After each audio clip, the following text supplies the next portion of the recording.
Ruth, let me ask you about this terrorist video and Donald Trump's role in it. It seems to me that if we go back to this notion, Molly called it wishful thinking, that voters start to look at the candidates as president. This is a case, somebody would say, where Donald Trump's mouth had real consequences. Do you think there's any strength in that argument that anybody's going to be able to use this against Trump, this video, the fact he was used in a terrorist video, that has anything, or is this just another instance in which Trump supporters won't mind and it'll be fine? I'm tempted to engage in some wishful thinking.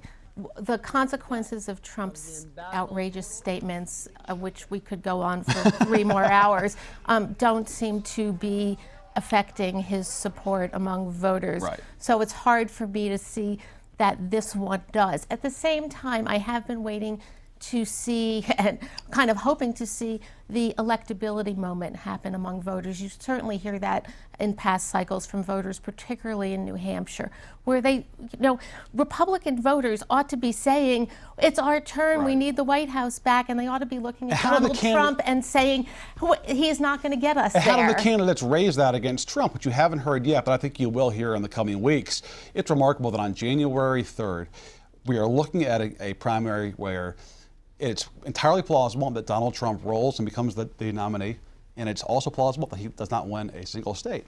We just in the general election, or in the primary. In the we just don't know what's going to happen. We just don't know what's going to happen, and I think we have to basically acknowledge that this is a very uncertain territory that we're entering.